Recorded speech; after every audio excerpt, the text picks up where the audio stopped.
Alors dans cette vidéo, je vous montre le contact entre deux surfaces. On y appelle en anglais face-to-face contact ou surface-surface contact. J'ai fait deux supports de différentes pièces et une planche.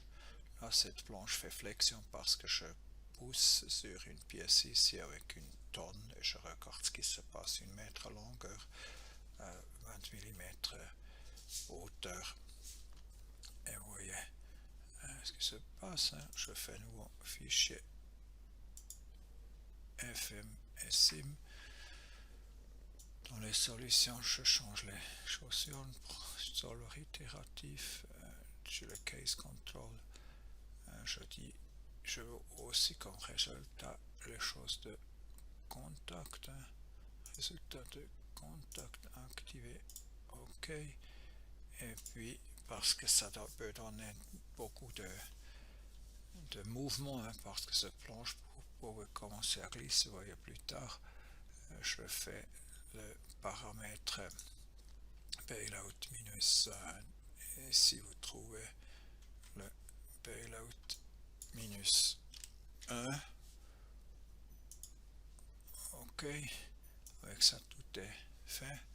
Je vais tout de suite dans le fichier sim. Dans le sim, j'ai le type d'objet simulation, ici le contact surface. Je laisse chercher automatiquement les sons de contact et il faut vraiment mettre ici une friction. Je fais la friction maximale de 1, un coefficient de frottement statique. Alors 1, ok, c'est fait. Maintenant on peut y regarder les objets qu'il a fait. Par ici, c'est le container de l'objet, c'est cette surface contact. On voit les deux surfaces qui ont contact une avec l'autre, et ici c'est avec la surface là-bas de ce cube, et ici le troisième contact. Les flèches vous montrent dans les directions où il cherche le contact. Parce que je suis dans le fichier sim, je fais tout de suite aussi les fixations. Alors je fais fixation de ces deux surfaces, je le bloque, encastré, c'est fait, et je pousse avec une force d'une tonne à 7000 Newton dans la direction minus 7 sur cette surface. C'est mon cas de charge. Je vais dans le FM, et dans le FM je fais un maillage tétraédrique sur toutes les 4 pièces. Je dis taille automatique par corps. Je regarde que je suis au minimum 2 éléments dans l'épaisseur. Je laisse faire ça, hein. Et puis je dis les propriétés de ce solide. Ils sont d'acier. Je prends cet acier, tous les 4 pièces sont de ça, et je pense avec ça j'ai tout défini. Je peux aller et laisser calculer. Je prends en considération que j'ai une machine avec 8 cœurs. Ok, ça commence à calculer. Vous voyez, il fait des loops de force.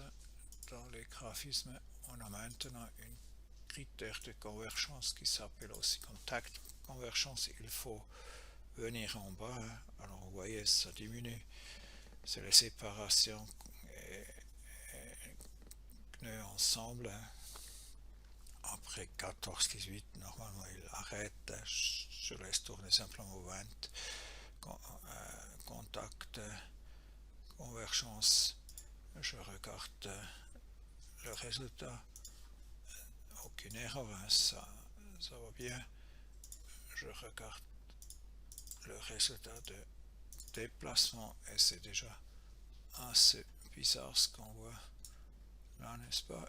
Je laisse rouler le film et vous voyez, ça glisse dans une direction. Alors il faut faire des limites mécaniques, ça peut comme pas bouger, qu'on pourrait aussi faire c'est de dire l'échelle, ici c'est l'échelle 1 à 1 de déformation, et maintenant si je laisse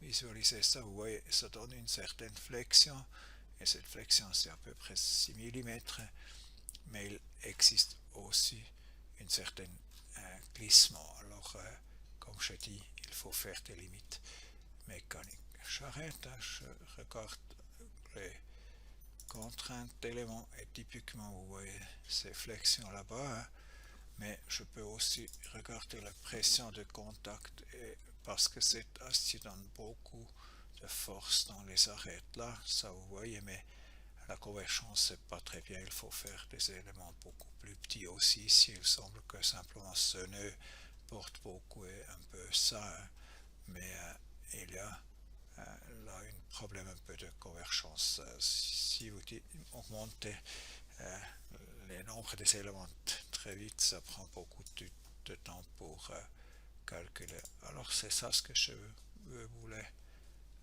montrer, hein. Alors il fait séparation de nœuds, hein, bien visible si j'augmente dans cette visualisation. C'était en principe tout ce que je vous montrais. Je vous mis cet exemple dans le Moodle et vous trouvez une deuxième solution avec des limites mécaniques. Regardez une fois comme j'ai fait ça. Lorsqu'on a fait c'est des contact surface. Je laissais chercher automatiquement les contacts et j'ai mis le frottement sur la valeur 1. C'était tout pour aujourd'hui. Vous trouvez beaucoup d'exemples avec des contact surfaces aussi dans le Moodle. Merci, c'est tout.